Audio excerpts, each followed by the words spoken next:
Zina la Jesu, haleluya. Andini jepiwa oda. Andini jepiwa oda. Oda, oda.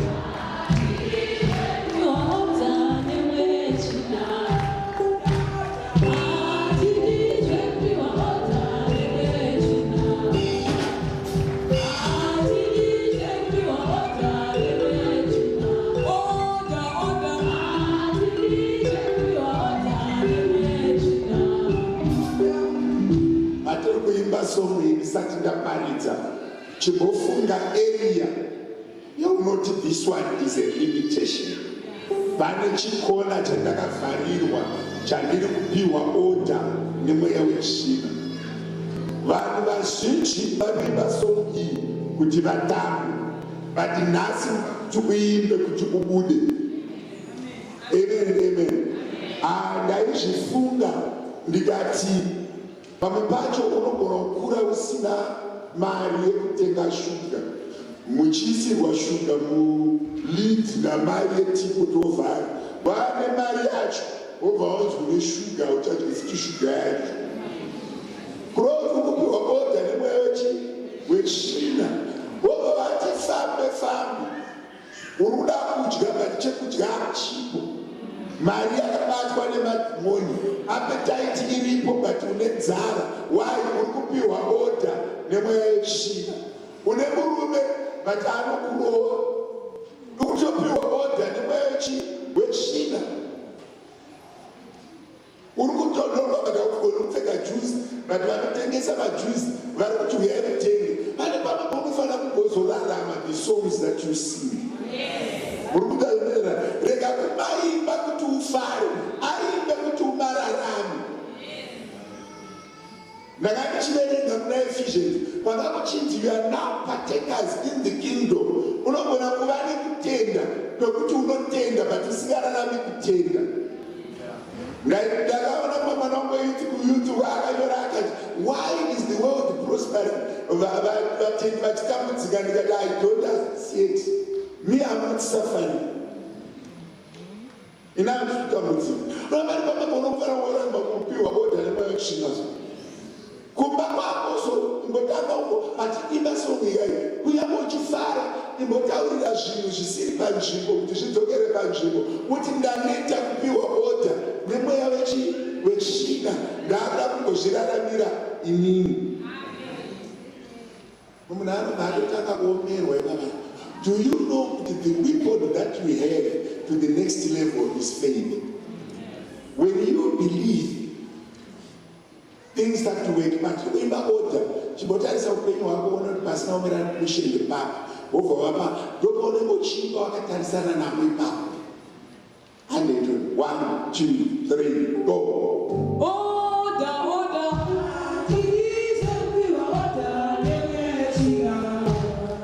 Ngatibatirane, ngatitange. Ona Jesu ndi mambo. Jesu ndi mambo. Ona Jesu ndi mambo. Jesu ndi mambo. Iche Jesu ndi mambo. Jesu ndi mambo. Ona Jesu ndi mambo. Jesu ndi mambo. Iche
Mwari, pamwe chete naMwari wacho angava achivagonesa kuzviita, chimbozviomberera maoko uchigara pasi nezita raJesu.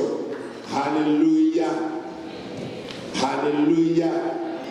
Vanoshandisa ma-TV aya kana kuti ma-LED, ndiisirewo Isaiah 41 verse 10, Matthew 11, 28 to 30, na 2 Corinthians chapter 12 verse 7 to 9.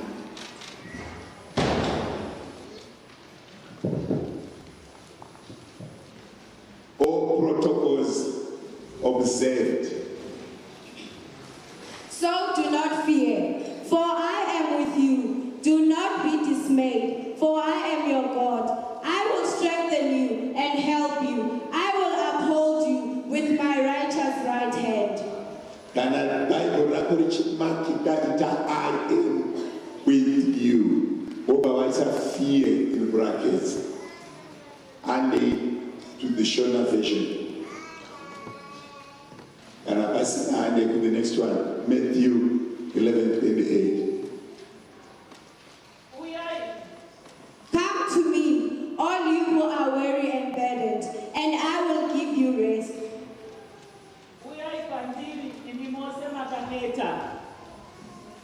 Takurai joko rangu. Uyai kwandiri imi mose makaneta makaremerwa, uye ndichakupai zororo.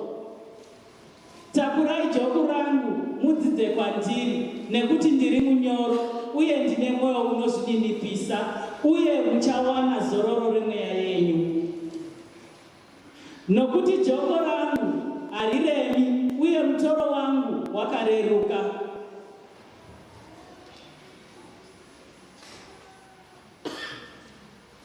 For my yoke is easy, and my burden is light. And in 2 Corinthians chapter number 12, verse 7 to 9.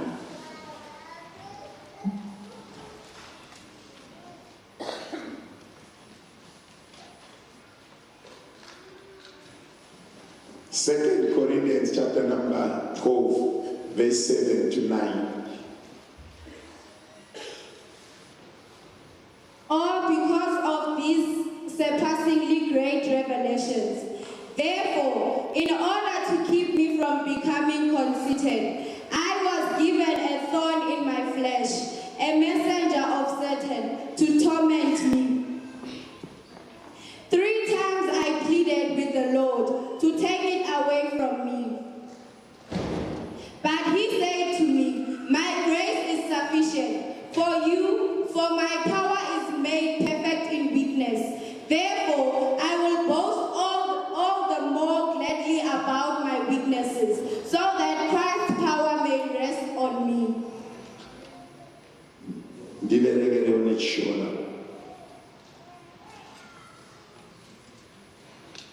Kuti ndirege kunyanya kuzvikudza nokuda kwoukuru kwazvo hwezvandakazarurirwa, ndakapiwa munzwa munyama yangu, mutumwa waSatani, kuti anditambudze. Katatu ndakakumbira kuna Ishe kuti abvise pandiri. Asi iye akati kwandiri, nyasha dzangu dzakakukwanira, nokuti simba rangu rinozadziswa muutera. Naizvozvo ndichanyanya kuzvirumbidza pamusoro poutera hwangu, kuitira kuti simba raKristu rigova pamusoro pangu. Chiverenga yekupedzisira, Ephesians chapter number 2, verse 19 to 20. Is my mic loud enough? Saka hamuchisiri vatorwa navaeni, asi vagari pamwe chete nevanhu vaMwari uye neveimba yaMwari. Makavakwa panheyo dzevapostori nevaprofita, naKristu Jesu pachake ari dombo repakona. Saka hamuchisiri vatorwa. Consequently, you are no longer foreigners and strangers, but fellow citizens with God's people and also members of his household. built on the foundation of the apostles and prophets, with Christ Jesus himself as the chief cornerstone.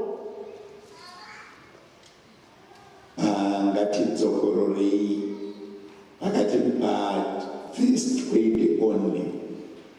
Built on the foundation of the apostles and prophets, with Christ Jesus himself as the chief cornerstone. Hallelujah. Ropa kuverekwa kweivhangeri nevaverengi veshoko raMwari. Ndoda kudzidzisa chinhu chinonzi faith as a system. Faith, the word faith, it's a doing word.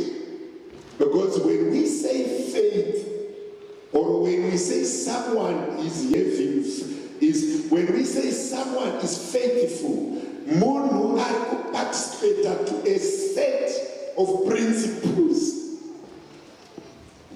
Faith does not operate outside a kingdom. Faith operates in a kingdom. Faith is a nation that is inviting people into it. Just as we are kwandiri imi vakaremerwa.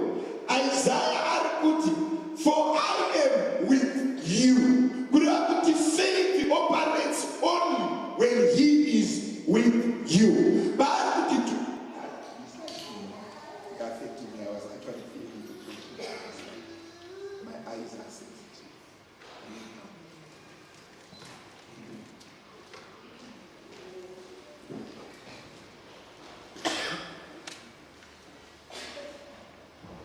Faith is a system.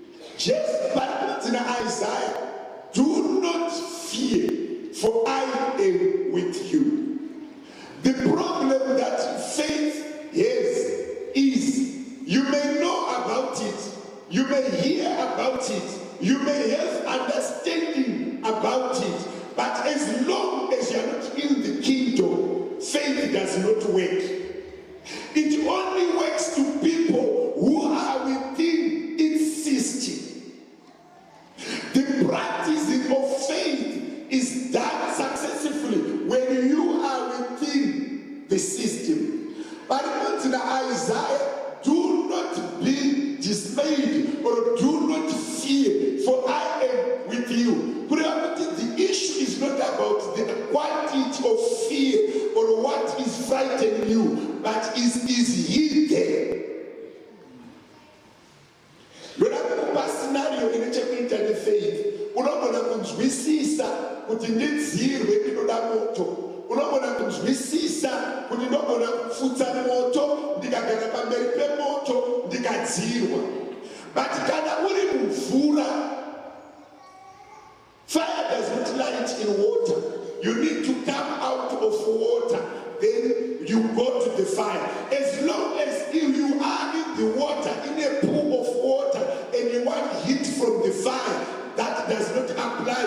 Why? Because you are in a system where fire does not operate. So just to where I to come. Kuna John the Baptist to come. We are in the presence of Christ is not necessary when there is no repentance. The church is a nation that operates with a passport called faith. You need to go in a kingdom that you operate in, but the passport to the kingdom is called faith. If you do not please the blesser, then you are not blessed. The word of God says it is difficult to please God without faith, meaning to say anyone who does not have faith does not please God. And when you don't please the blesser, you are not blessed. Chakuvata church kuimba mahimni nekutamba nekutaura nedini are outside the kingdom.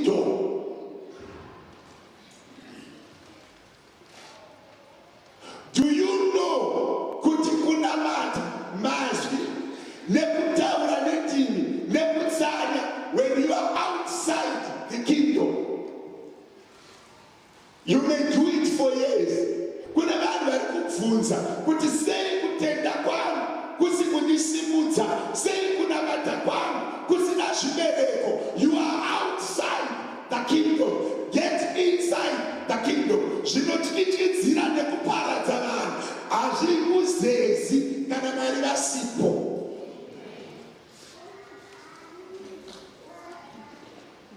Faith is a living word, it's a system, and it's structured by principles. But that's what it is about the Bible. It's a house built on a foundation of apostles and prophets, with Jesus himself being a cornerstone. But I want to move, I don't tender. Achiaccuse abafundisi, achitsvaga maposti evafundisi vachitambudzika, achitunga vafundisi, anogona kunge ari muchechi but ari outside the kingdom, because one of the principles of the king of this kingdom called faith is founded on prophets and apostles. You can never fight the people who opened the gates and expect to get in the kingdom. Chauraya chachi ndechekuti kune masystems ari kugadzirwa to destroy faith. Ndaibatsira dzimwe hama dziti mufundisi namatari nesu takadzinga mufundisi basi. Ndikati makadzinga mufundisi, saka kana makadzinga a gatekeeper, how does not diseases come? Kuna vanhu, faith, what is faith? Faith is not something written in the Bible. It's a system. What is a system? A system is a set of procedures that brings results. When a company is installing a new system, that system, it comes with the procedures and the processes that makes results easy to attain. So faith comes with the principles. You need to know that faith is focused on Jesus, but along there are apostles and the prophets that need to be respected.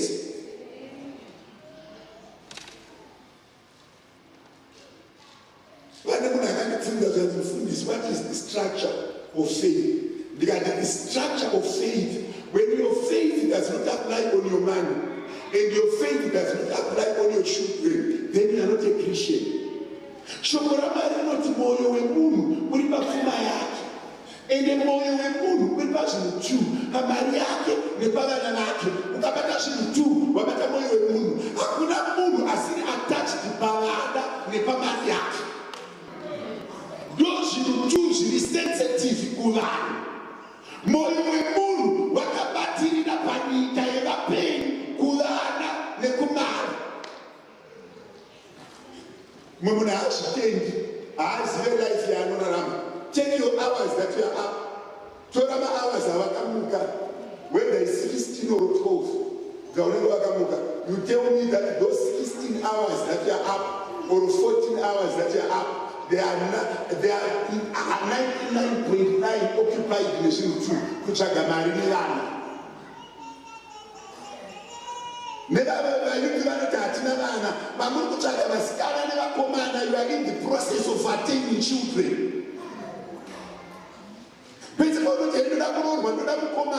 It's a testimony that they are leading towards to children.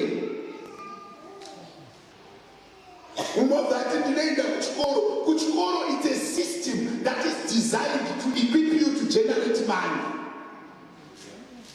That's education system. Education system is any system. Education is anything system that you learn to acquire skills and be productive. So faith in my set of values of that kingdom are not being lived. Why do people struggle to live in the kingdom of faith? People have also created, the devil has created so many structures to fight the kingdom of faith. There are so many structures that you can join and participate in, not knowing that you're already fighting faith. You're already fighting what you believe in. Do you know when you're in the morning at sunset, and at sunrise and at sunset, you can actually mark if you are in the kingdom or you are out of the kingdom, and see what you have done in the day. Does it testify that you are a believer? And do you know what has happened to the church? The church has been destroyed in two areas. One of them is finances. The devil has captured people and demanded people out of the kingdom because of resources. And why do you know the devil does? The devil has made people not to spiritualize money. Yet money is very spiritual because the foundation of money was creation. When food was created, do you know what necessitated money? What necessitated money is appetite that came on the day of creation. When you feel like eating, you need money. When you feel like traveling, you need money. So money was necessitated, and God was planned in His creation. He first made food, shelter,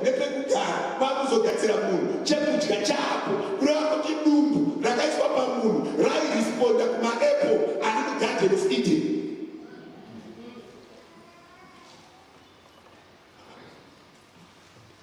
And for people to eat, they need money. For people to function, they need money. But because the world wants to separate you from success, they did not allow you to spiritualize money.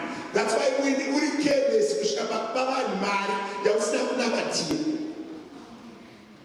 unopira basi kungemudzimu boom anotara mfundisi anotara naye komorerwa chakanyuka nosvika kuchipa vanhu nani komorerwa ine 10 komorerwa ine 20 komorerwa ine 30 komorerwa ine dhora pamunodzoka vanoziva zvemari vanobva vasara vaenda nayo pachikura voti mari yaJonathani tinayo. Do you know that every spoken word that is spoken is life? And that life comes as a system. Faith is a system. It's a kingdom on its own. I just want to Isaiah, do not be dismayed. I am not dismayed. You should only not fear when Christ is in you. When Christ is out of you, there's all reasons to fear. Job happens now. Mwari vanobvunza Satani kuti vamboona here muranda vangu Job zvoti ndamuona but makamutenderedza. God is in the kingdom. Job had nothing to fear, and the devil had no access while he was in the Lord. Varoi vamuri kutya, vamidzimu yamuri kutya, nengozi dzamuri kuremekedza dzakanzi vanhu vakauya kumuri kwenyu dziri kushanda because you are outside. There is no condemnation to those that are in Christ. What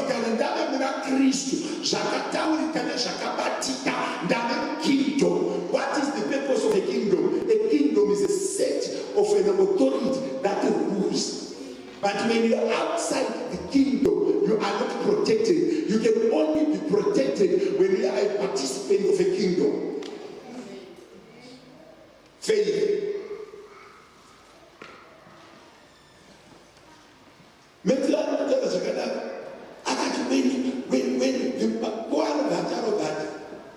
inini ndakagamuchira revelation isina vazhinji aya paanorova ari munzira munopesetuka vanhu anoona light oita off onochengetwa otanga kufamba azogamuchira revelation yanga isina vanhu. Paul was unstoppable because he had a revelation. Remember, this is the guy Patmos island akarumanya nyoka akaitora akaikanda aina kumurwadza. Paul was the guy with his handkerchief. People were being healed. Kings were respecting him. He was so much spiritual power. Makakonoti simbarina Paulo anogona kurasika regaini mutendere kuti awane chimwe chinhu chaanofanira kuramba achide kumirira nyasha asaenda kure. Ndoponozwa pane munzwa wakaiswa munyama mangu ndakakumbira mari katatu kuti vaubvise. Mwari vakasaubvisa vachida kuti ndirambe ndakazvininipisa. Pana ndikabvisirwa zvese ndingazozvikudza. Mwari vakasiya chimwe chinhu chisina kunaka kuti ndirambe ndichivanamata kuzvikudza kurege kuvepo. Bible shoko ravanoroza nekuti I had so much revelation. The Lord allowed the devil to have one thing that was amiss on me. that I need to keep on praying to God.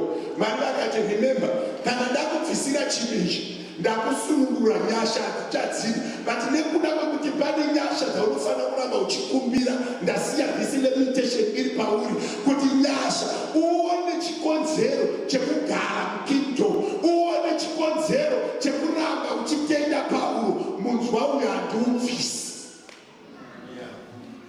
kwete nekuti Mwari vaisagona kumubvisira, vakaona paderi pepawa rekuti ukapiwa rikashaya control, it can let you go. Ndosaka toti mari inopiwa munhu inoenderana nelevu yematurity yake. Vamwe venyu muri kukumbira mota, haisi nyaya yekuti Mwari avakupa, but maturity yekuti muite mota haisati yave. Vamwe mukaita mota hamudzoki kumba. Vamwe vana vaikusuwa mukaita mota hauchatsvaiki kumba. Vambogara vakaisa mapipa zvikuru. Mwari unoti chimbodzikama, it's not yet time. Paunoita dzungu newizi ukabata kuti. So watikoura anozonzi pane mumwe munzwa wandazosiya uri pauri kuti urambe uchiziva kuti kune chinhu chinonzi grace chaunoda in your day to day life.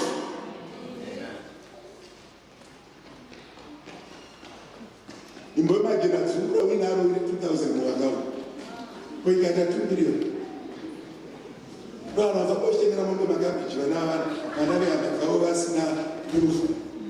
Tamari certain things in the kingdom unoziva kuti even vanopa futi panyika unofanira kutanga waprova kuti emotional step to heaven time, not for the sake of others but for the sake of yourself.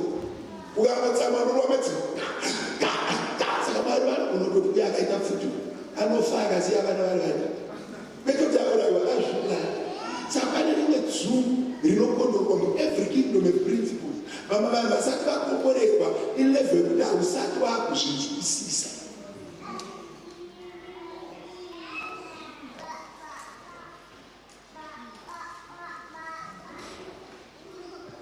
Kingdom ine maassets, ene maassets acho inovapa vainoda kuti vapiwe, vamwe havapiwi. Kune faith is ine makaunda effects. Faith is the one thing that is affected by doctrine. When people design doctrines, they are fighting the doctrine of faith.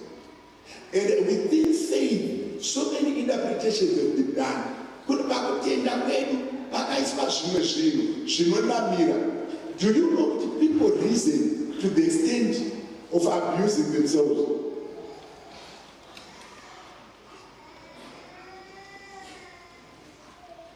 Munhu akanzi nemuprisa wekuno anoenda even asina mucho, akanzi bvisa chegumi anoramba. Una munhu achirizena kuti ndezve testament kana maita hanzi chegumi kakakura kutanga. Umwe akati hapana kana chinhwani chinoshanda, inini ndozvinamatira ndega. Do you know that what has led within the church is the humility to pray, the humility to give glory to God. Munhu akaimba one song vanakadaro nendimi, makaona here kanhamba kandaro chechi yese yanga ichidedera nekuda kureva kuti atora all the glory in the kingdom akaisa pamusoro pake, atora nyasha dzese nesimba ramweya mutsvene akariita rake. Kune chinhu chiri kunanzira kutenda kwedu. Pane chinhu wanditaura kuziva pakutenda, kutenda kwedu hakuonekwi masikati kana pane vanhu. Kutenda kwemunhu kunoonekwa in the dark. Kutenda kwemunhu kunoonekwa. Kutenda kwemunhu kwakafanana nefoundation. Do you know kuti ukatanga kuvaka ukachera prison, if you build a prison or a police station, the minimum thickness of foundation is 2,000 millimeters. The thickness of foundation of a prison, that in maximum prison, we put it up to 4 meters, 4,000 millimeters down. So that is a simbi, the reinforcement, tichilaki. kureva kuti pamunozoona mudhuri uri padenga ievidence yebasa rakaitwa risingaonekwi nemaziso. Ukatarisa muti uchikura, it has to force its roots in the darkness. Basi pane china kana muti wazowa nemidzi wotaka kusimuka, but muti ukakwira pamusoro midzi isingakuri, muti unongodonha nemhepo yese, hakuna unobata. But hakuna vanhu vanoona vanotenda kuti I can do things in the dark or behind scenes for the faith to manifest in the public places. People are worried about public places, are not worried about their relationships. Every relationship that is sound and useful, it has things that are done and not seen by people that are in the background. Vanhu vazhinji vanoona mukaka uri bhodha, they see milk uri muchigaba chacho, havazivi kuti vakabva. Process of milking, process of grazing the cow, process of raising the cow, process of breeding the cows, it's not in the eyes of men. People just know chigubhu chemukaka chacho.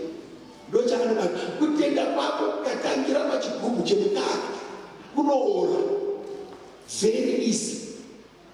Kune vanhu vanofanira kuzoti kana ndaKristu, faith is a lifestyle, it's not a Sunday thing. Faith is my belief, something that is within me, something that I live, something that I subscribe to, something that I have given into. That's your faith.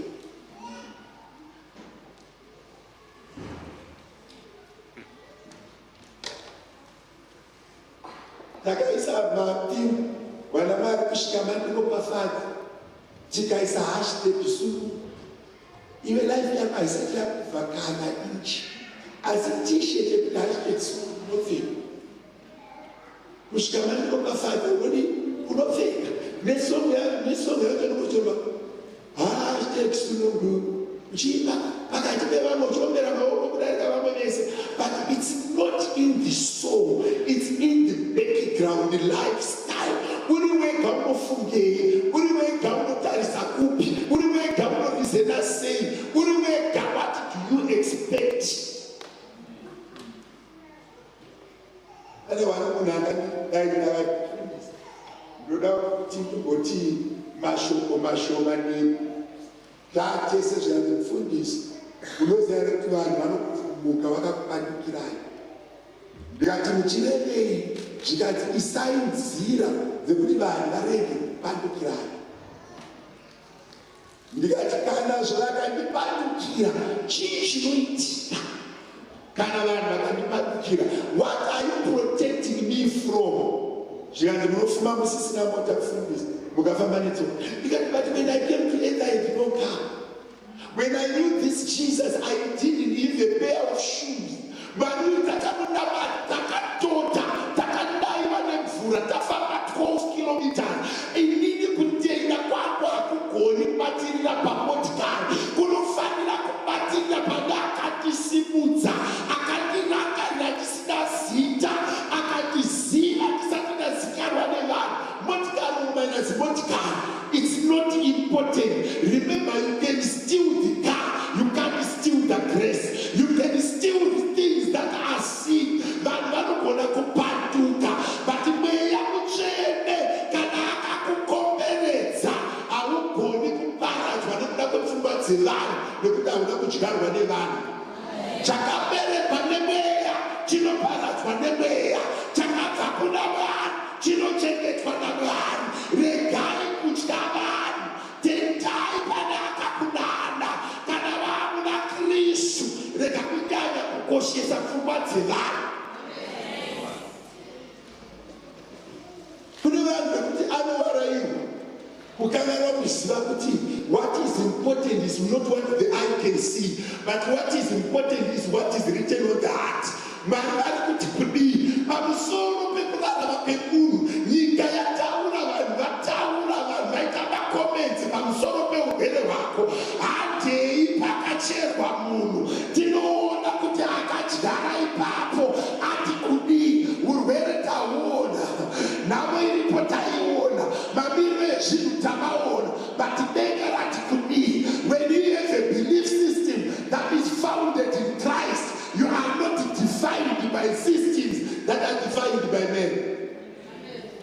Kuna vanhu vakawanda BP yako yese ine chekuita nekutaura kwevanhu. Vakabuda maZSP vakaramba kurenyuwa. Vanhu vakarovedza mabhegi vakaenda kumba. Inini handiendeswi kugara minister weSouth Africa. Handi yakandiunza. Pandakatoya muno muchito chamabhisi yanga asati kuti ave minister. Saka kuuya kwangu kune chekuita nekuti Mwari vakati chi. Nekuda kwete nekuda kwokuti munhu ati chi. Wanza zvanoenzana rega kunetswa nevanhu basi iwe inini mumwe munhu akatoshandisira unoziva kuti munhu anogona kureva chirevo.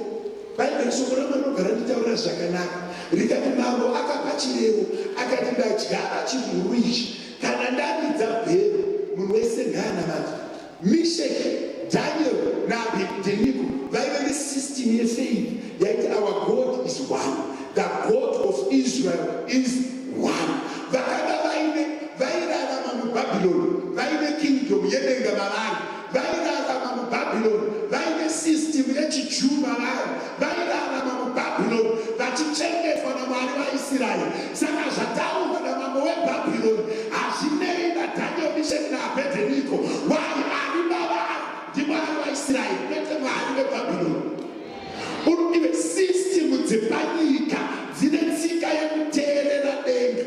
Mambo akati pfutsai moto, bati moto urikupfutswa nesystem yevanhu. Moto wapfuta.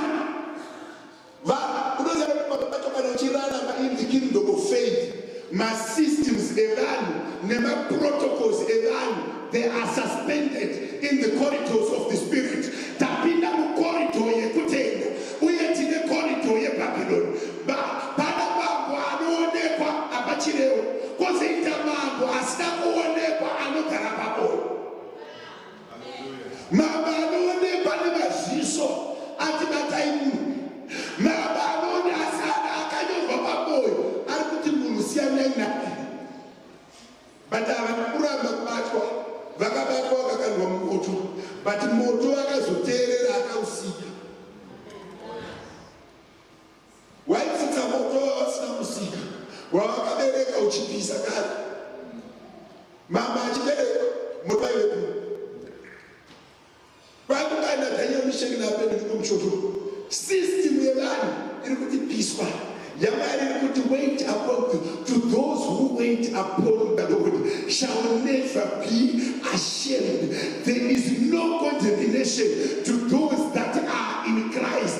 Kuti upisa kana kuti uraya mambo asi tina vari vatakatenda maari. Moto ukaramba kupisa akazva kugomba neshuga dzikaramba kumudya. Vana vabananabai vakomana nevasikana kana taapamberi pamwe avo. We need a courageous spirit inotirapidza kubhenda kwemasystems epanyika. Unogona kurarama mukingdom uchishandisa imwe kingdom. Vairarama mukingdom yeBhabhironi vachishandisa kingdom iri pamoyo. Do you know kuti vanhu vazhinji vanotorwa zvo? Ndozvakataridza kuti dressing yevanhu yakafanana nemunhu. Vari pamwe panofanira kuti izvi handiitizvi kwatakarezwa peace. We don't know. Meshaki, Daniel naAbednego vari kuti mambo yechiguru chedu chamavaka ichi iyi haiitwe kwedu. Asi chinonzi faith, it's not faith until it's tested. There is no kingdom that can live when it doesn't defeat its enemies. Kuna munhu anofanira kutenda patiri kurarama tichiti faith, pari kusimuka maphilosophies evanhu, pari kusimuka masystems evanhu, pari kuregularizwa chipochani, pari kuregularizwa chilesbian, pari kuregularizwa zvinhu zvisiri mubhaibheri. Let's stand up and be resolute. Timire, titende kuti Mwari wedu akabvisa mutemo uyu anotichengeta. Isu takaberekwa tichinzira ramaiso kwete nekuda kwedu nekuda kwekingdom yatakatenda mairi. Hatizobhende nekuda kwekuti nyika yaisa masystems ayo. Zviri kunetsana nemateenagers nemayouth. The girls are advocating, thinking that they are equal to men, but yet they love Christ. Bhaibheri rinoti murume ndiye musoro wedu. Kana vanhu vakutorwa zvakanyorwa muconstitution yevanhu vanyika azviapply kuKristu. Mazazanozera azviapply nevanoti anoti kune vanhu vanoti 7 or 10 doctrines, 7 or 10 principles. Here's by each day. People are making pastors and prophets right. Now my TikTok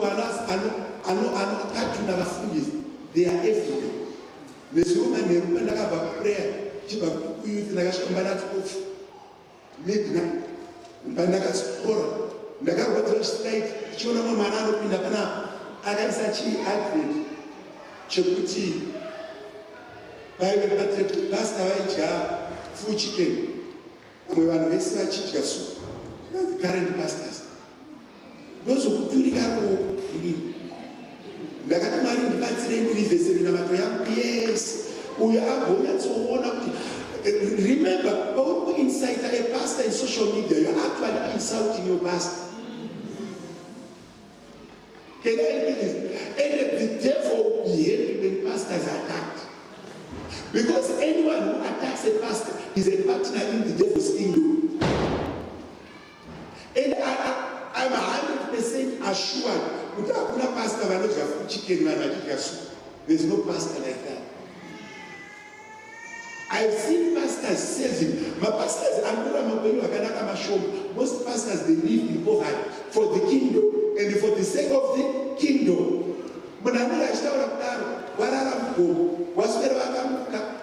the past 3 days, Friday, before 7. Nesuro ndakatoka mwana over. Kukaje usiku kuna mati. Murara 3-4 hours kuti zvinhu zviite. Munhu wakobva pinda kundomurasana panonza over yakasindana kumali. We can pray for you. You can fill our hands, but you are not in the kingdom.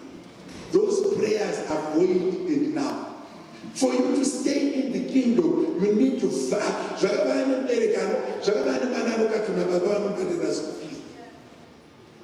Do you know that they don't understand what we go through to pay fees?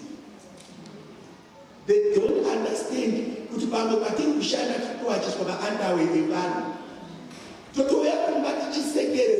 a good mood, the fees. What she what parents do not understand. Our parents are cake and laid back. Our parents do not reason. Do you know to eat a piece of bread, how much effort your parent makes? Mama parents, I don't Mama parents, I don't chupa. Mama parents, I don't buy ishpa. Mama parents, do you know it's so hard, the pain of a parent, but it's not shared.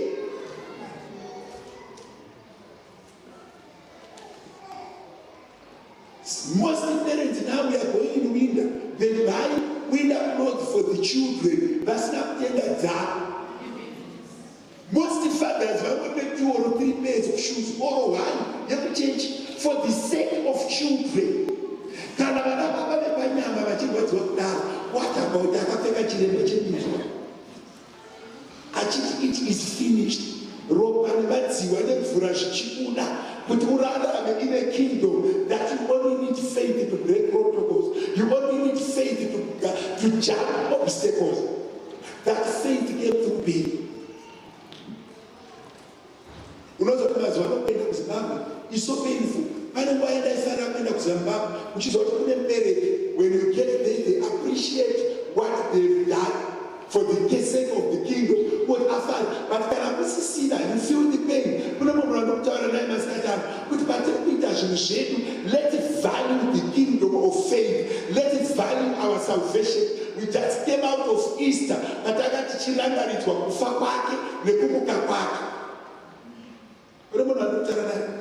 Our faith did not come for free.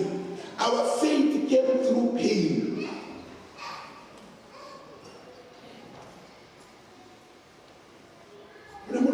I went to Vangel and married the nurse, but I was not faith only works to people who value it. I don't know what time outreach business. The only passport you have as a Christian to excel is your faith. Take your faith and your salvation seriously. You need to go to an extent when you remember, you meditate about faith. Meditate about the work that prophets have done. Meditate about the work that pastors are doing. Meditate about the work that Jesus did on the cross. Value the faith. Children, I mean everyone here.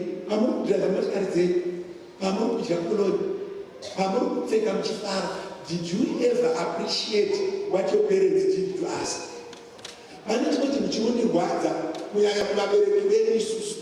Mwana wangu izvo zvakaita madziwa mai vacho vanotora chispray vobva vaspreya kumiro chobva chahotsira madziwa obuda, but mai vangu did not have that privilege yekuva nechispray chemiro. Vaingotora muromo wavo pamunhu wokwewa madziwa ivo osvipa, asvipika osvipa, amedzwa vari vachitopfuurira pamberi.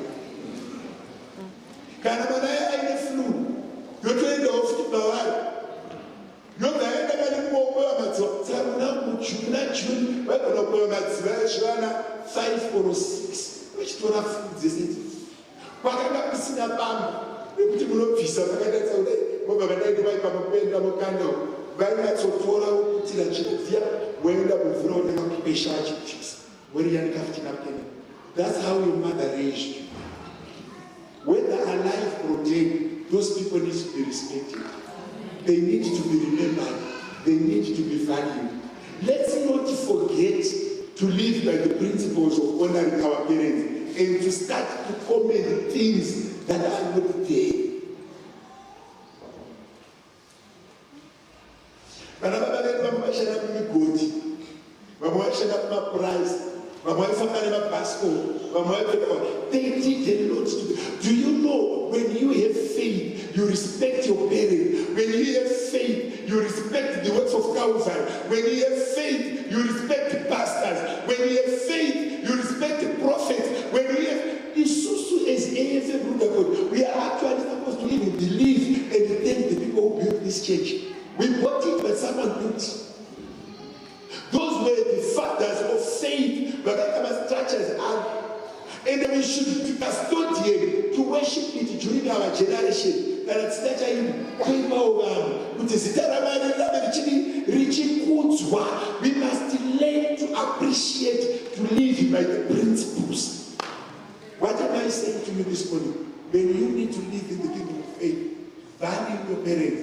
You can't worship God when you're not God. Value pastor, respect pastor. To the teenagers and to the youth, don't take pride in answering your parents.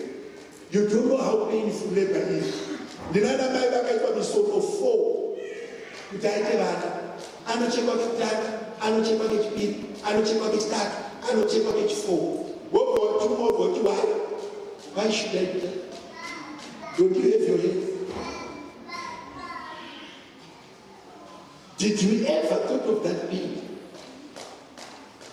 Istakarira ngao vazvara akazvarwa kusvika asvika 3 years haana zuva raakarara kufotka airara kumafu chomuka sepi chotaka kutamba kusvika chasvika 3 years 3 good years tichimukira kumabasa na 6 vakachishimurira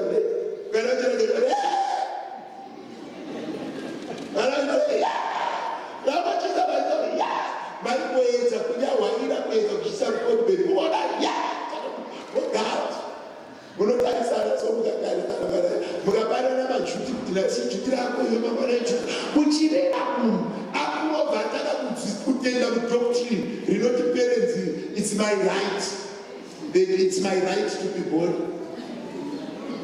Do you know kuti vamwe vacho we quench the spirit. Do you know what the spirit is in agony? Vakatoita malomba short lives nekudanga lifestyle yavairarama kuti isitirarama. Munoziva izvozvo? Vairaiwa vaita kune munhu anofanira kunzwisisa kuti when you are in Christ, that one of the 10 commandments, not to honor your father and mother. My teenagers, never outgrow the love of your parents. Don't try any reason. My parents don't reason. You don't know those people. And they are what? they're fanatics. Achitaura kubereki and akashibva kuchikoro. Amuna hanzi kumana kustoka anonzi chiko nanostoka munhu pane pachibedi chavanoshandisa chekustoka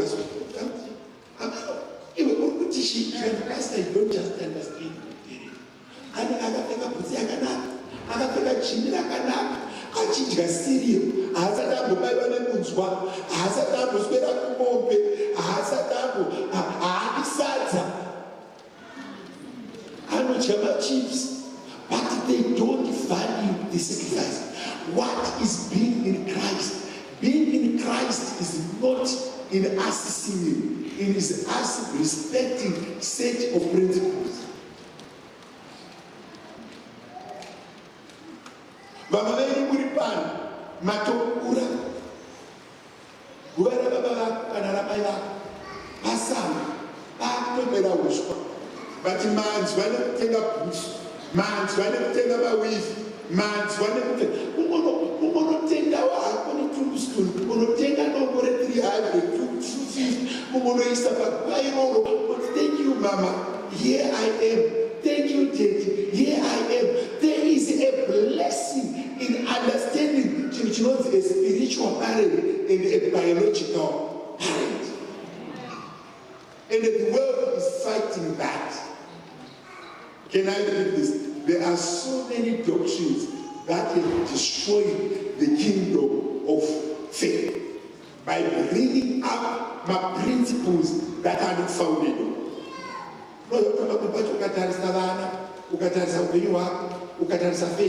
Faith, when we say I'm a believer, it's not a sign. It's the work that we do at the background. It's the principles that we live with. The understanding that I need Christ from Monday to Sunday. When I make my decision, I first need to know, am I not offending the Holy Spirit? For each and every decision that I make, am I not offending the Holy Spirit? Cannot I work with the Holy Spirit in my decision making? Cannot I consult the Holy Spirit in my decision making? To those that fear the Lord, do you know the pride and lust is affecting our love for Christ? People are too proud to say so. People are too proud to make peace with other people. People are too proud to even kneel down.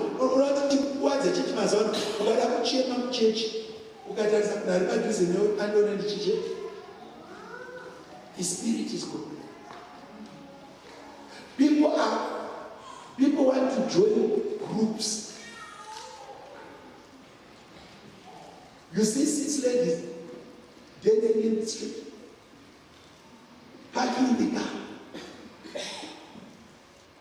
You say, yes, they are dancing. But what is a woman with fears?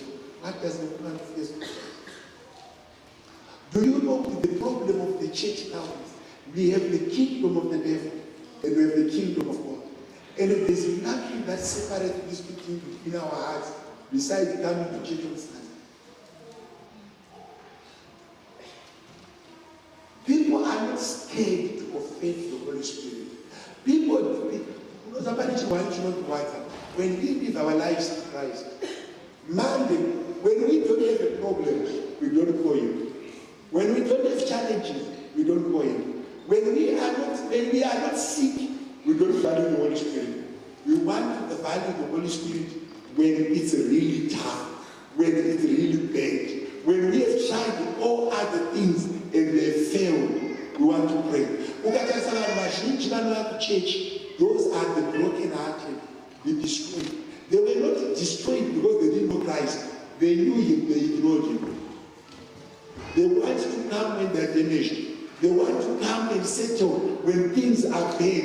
But to love Christ in good season, it's a strength.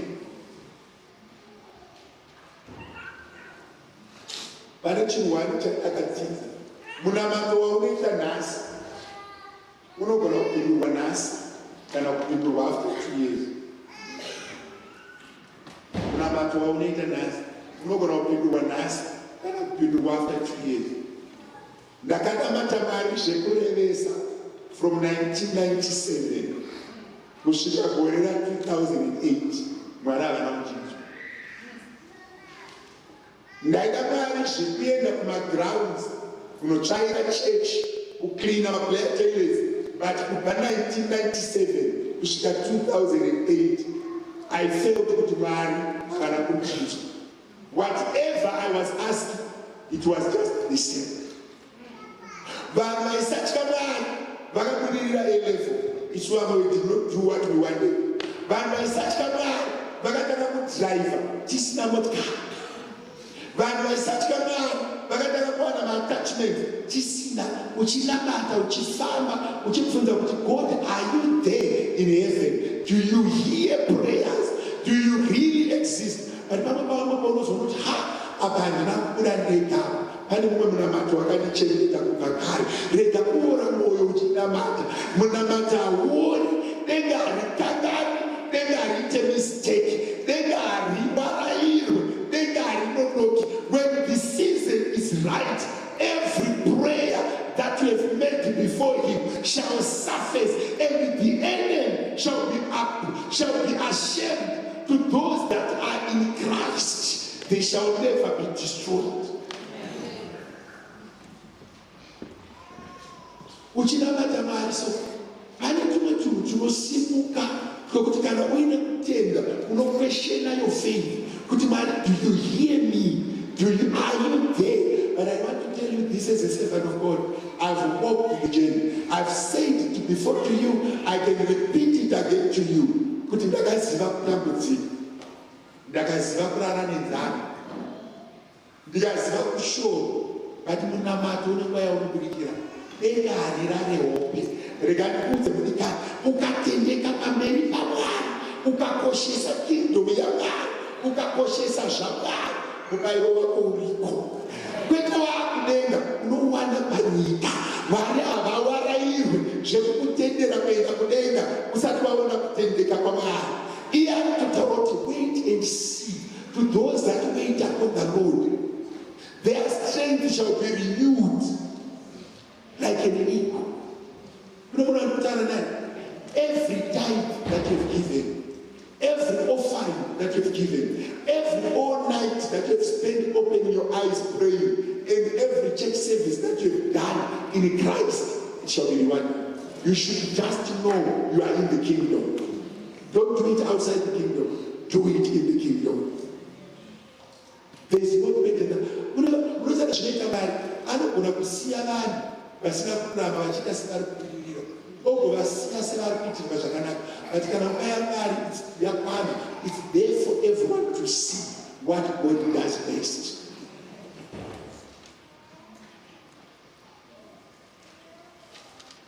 Amen. Kune vamwe vanhu vanokutaura naye masikatano, mwoyo wangu ukuti kune vamwe vanhu vanofana kurindiwa neafrika. Kune vamwe vanhu vanofana kuti arefocus kunzwisisa kuti faith is a kingdom. Vana vaMwari, let's not listen to certain gospels. Let's not listen to certain philosophies that fight our faith. Let's not listen to certain principles that are not founded in the Word of God.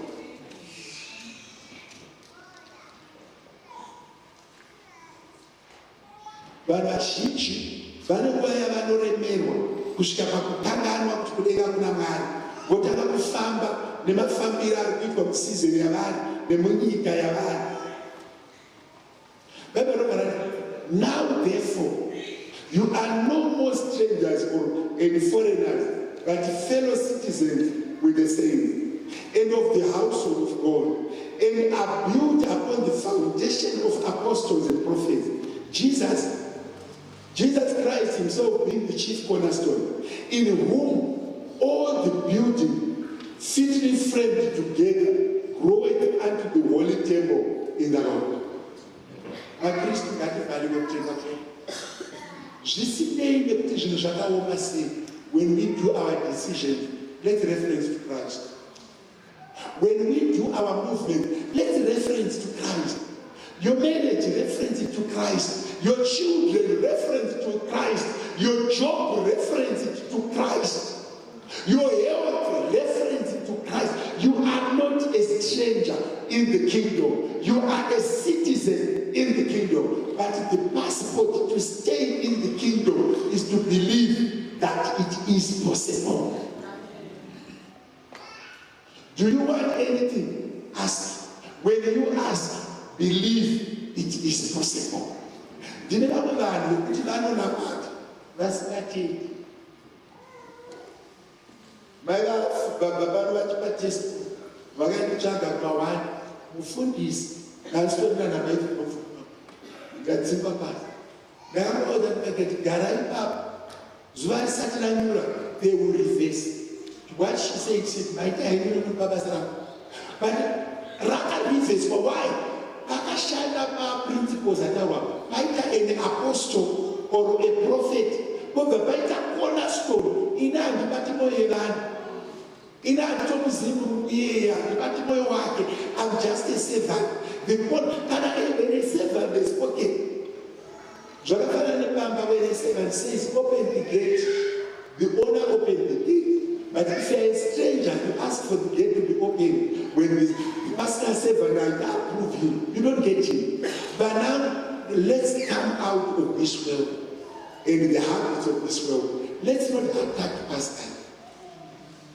Me, I'm not being attacked. I'm happy. But so many pastors are being attacked. Me, I'm not being attacked. I'm not meaning myself. You need to get out, Shakana. But I've seen that people attack pastors. People attack prophets. People attack their parents. People attack the Bible. People attack churches. And yet they are Christians.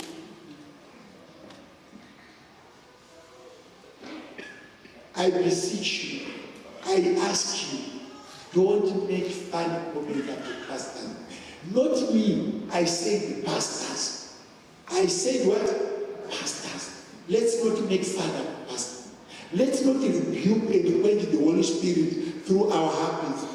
No, that was whatever you want, whatever you need, do you have faith? If you have faith, you can have it. Can I repeat again? If you have faith, you can receive it. If you trust in the Lord, you can receive it. Whenever Bakawanda, Basilani Jisise, Paronipa prayer point, Dikakuti, I will speak again. Many people want me to speak in tongues. Many people want me to give you a shout of prayer. It does not count how many ways I speak. What only counts is the level of faith that we have. You can pray the whole night. When there is no faith, it doesn't happen. You can speak one word. When there is faith, it happens. Just I know what what was working was not the amount of words, it was his faith. He believed that the crippled can walk. And what receive your sight. The power is not in number of words. The power is in the principle. Do you believe? My Christ, you can have hand, you can have resources, you can have healing, you can be restored as to the level of your faith. To the level of your faith. If I see, perceive, and believe, I am. If you see, believe, you have it. If you believe, you have it. But the problem here is to be doubt so much. We doubt so much. But I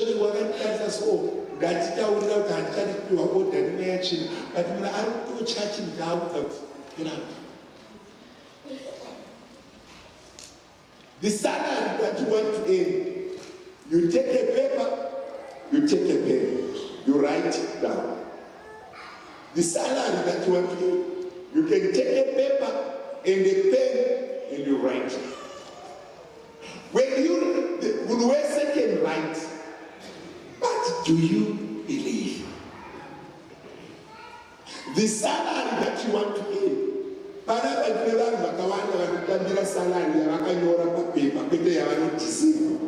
you know?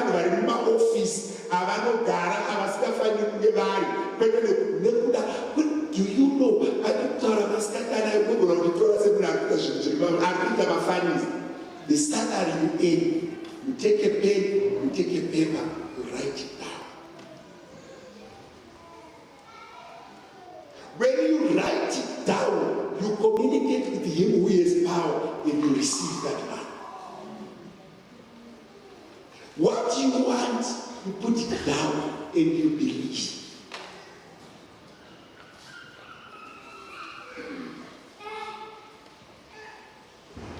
The problem we have is faith. Do you know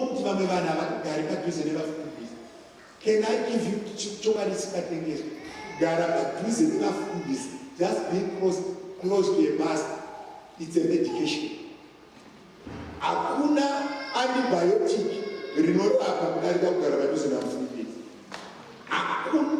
there is no antibiotic or medication that can heal you more than just being close to that. See, money that is invested in Christ, it's a seed that is not, that the devil cannot sweep. You know, it's a spiritual error. It's a spiritual error. It's a spiritual misplacement.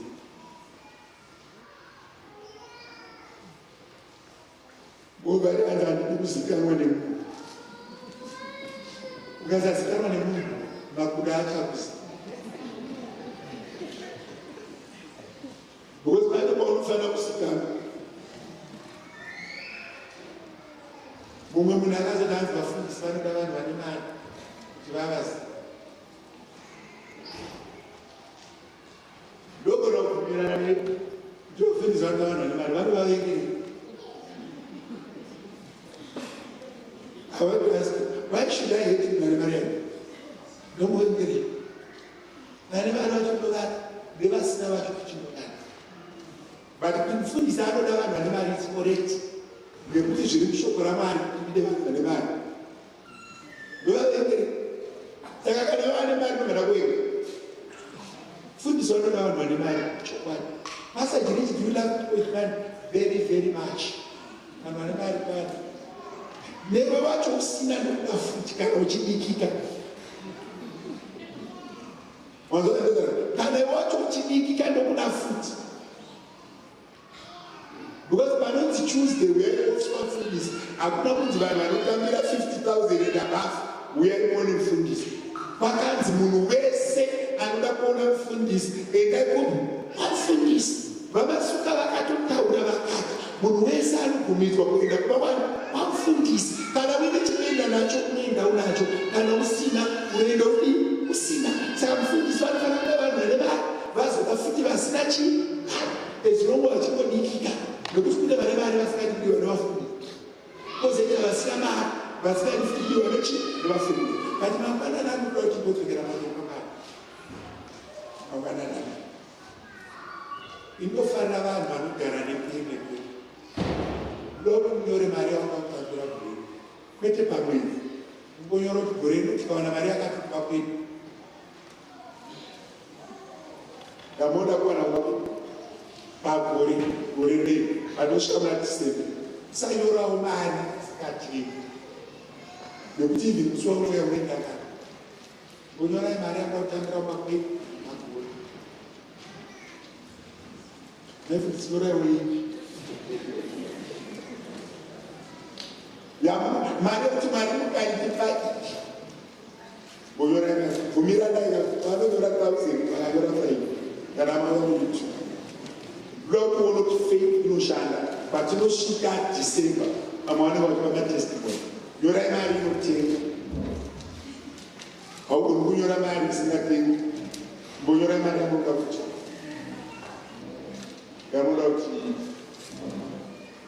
Next Sunday, you will receive a program.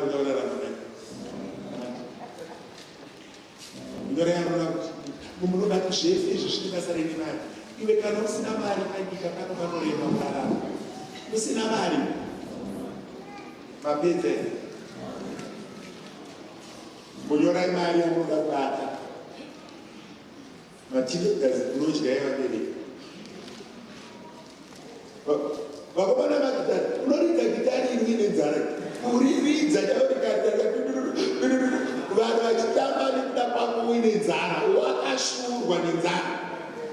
Chitogana paunodya makadai chechi yakapaka mota panze ukafunga kuti wauya kunoridza magitari, wauya kuchechi rekutotenda ringati hapana chakaipa kuita munhu anoridza aine bhenzi yakapanze, hapana chakaipa. Unoridza magitari uine nzara. Alright, manyora. Saka mari dzese dzamanyora dzepagore ndazo dziedza dzese ndo 10% yacho kutaitepana. Mari dzese dzamanyora ndaedza kubaba bhenji kusvika tangira kusvika 10% yacho ndimari yepana. Asi ukanga usingadi kubvisa cheki nayo, ini yangu inouya kuna vanhu vanobvisa cheki. Munobati ndianadaro ndinadaro.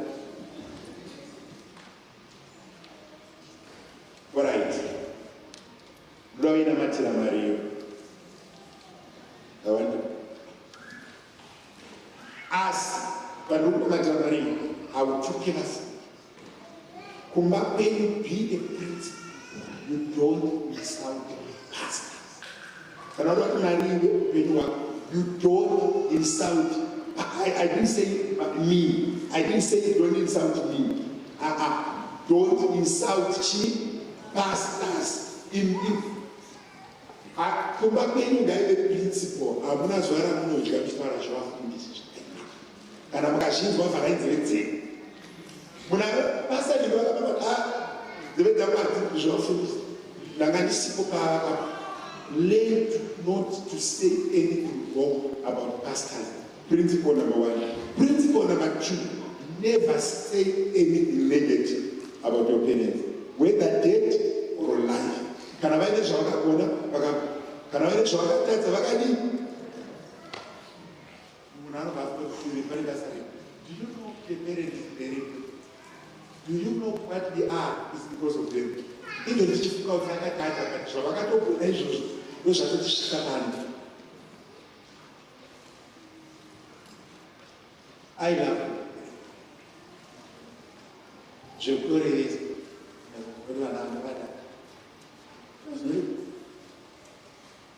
Love your parents.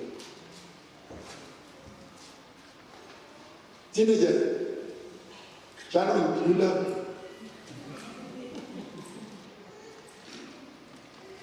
I have a people in the house. Mama, what are you doing? Mama.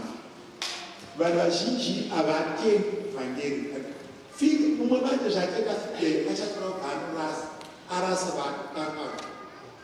I don't want you to throw away this. Kana shita take a screenshot, save it off and up.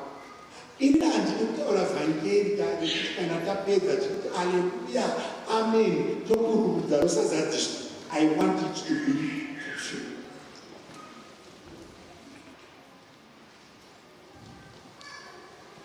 Ndine urombo kana paine munhu anyora 10,000 mari akuregerere pakukusa kwavo.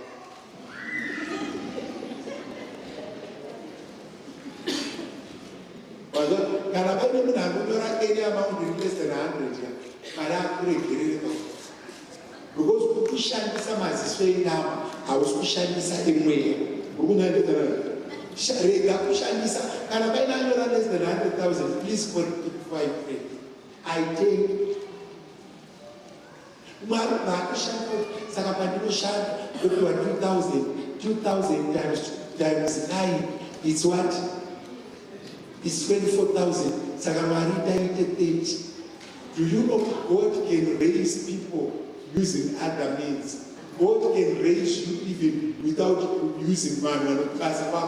God can raise you. Vasingashandi paunoshanda. Paunoshanda is not the only avenue of being blessed.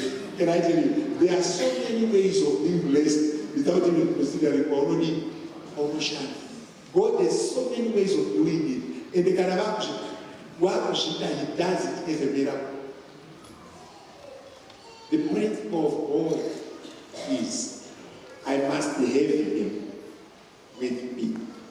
He must be with me. Everything that I feel, is not important as long as he is with me. Come, meaning to say, we are angry. But when I'm not mad, Chilwan, Chinoya, you want about Chinamata, Sema, Lake congregates. Some hate, some. Canada kuzopedza kushumira samfundisi at the end of my career. Vanhu vese vanenge vakava ma-spiritual children avo, they must own a house. Munhu wese anenge achinonzi spiritual son or spiritual daughter yamufundisi Jiriji, you must have a house in your name. Minimum requirement. Have them. Nobody's put this. You can. So we are Baba don't tell you to be mad. I'm not putting it down. Could you legal side what I'm going to find? Shomori yonotaura zvakanaka mukati kana makutaura kuvaprofita unovapa izwi rekuenda naro kuvanhu. Vana vedu vari panzvimbo ino Mwari, ndavadzidzisa izwi renyu mangwanani kuti the kingdom of your kingdom is founded in faith that you died and you rose from the cross. And above all, you, Jesus, you remain the cornerstone of this kingdom. And in the way to you, there is faith, apostles, prophets, and the fivefold ministry. Baba restana Jesu, Baba remekedza vafundisi, Baba kuvhaliwa nekuremekedza kutenda kwavo, Baba kuvhaliwa nekuremekedza vabereki. Vapei zvekudya, vapei zvekufambisa, mari dzavanyora papepa before 1st of December, vese vanotenda ngavave nayo. Vatendeke kucheguru, wese anyora achitenda Mwari nderege kuitwa muremi nenhema nekuda kweshoko renyu ngavaita muchiyo. Kune vanyora mafidha anotyisa asina zina nawo nekutenda. I provoke the power of a miracle to wake upon them. Holy Spirit, I ask you, come and let it be done. Some are heartbroken, some are tired, some are using certain systems that is not in line with your kingdom. I pray that they repent and come to salvation and they live in you. In your name, Jesus, we pray. Amen.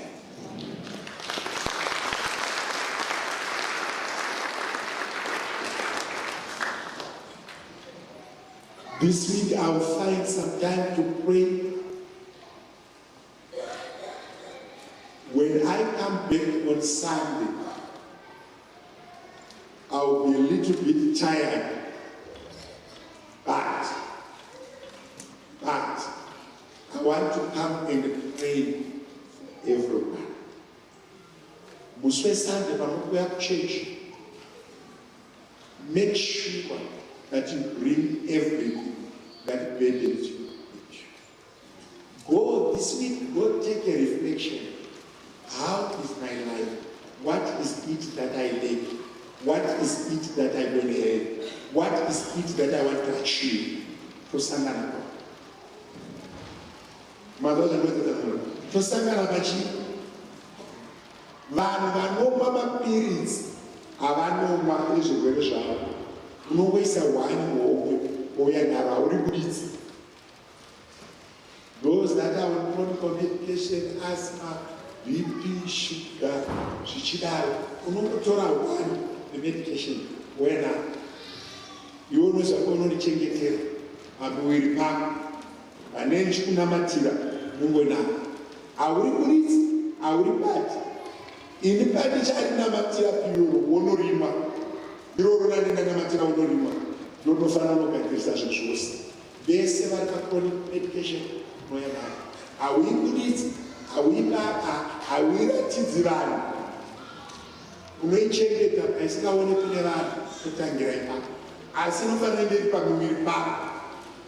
kana zvitinetsa kutora seute asinte wonamira pakupfeka shati yako kudai tisado ari kumatembe kuna matorikana maipo anyone anoramba kuyoaaaation veni vane zviito zvakadaro kama vane zvakaukanisa pano pachinichi mwari verugare vachidini vachitibatsira kuda kuti hama yakabva kuchipatara iwo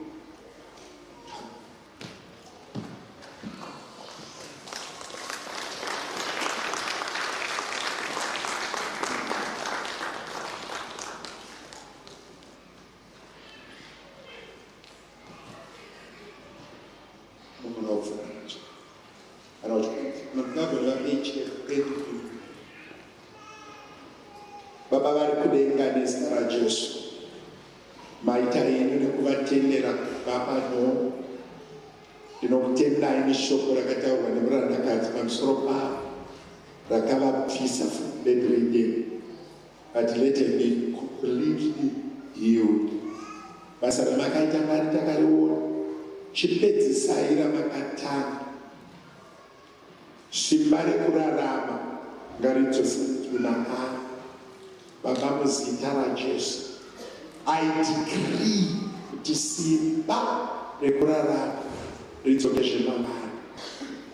Baba, hakuna chirwere chisingakunzwei, hakuna mweya tsvina isinganzwi kutaura kwenyu. Runda rimwe nerimwe panzvimbo yaro, tsinga imwe neimwe panzvimbo yaro. Baba, itirai mwana wavo zvakanaka. Takutendai ndakupai mberi yomusa. Pupura paita kuti Ishe vakatiporesa kuve nezvakunoreva in the kingdom, and let it be a sign of restoration forever. In Jesus' name, amen.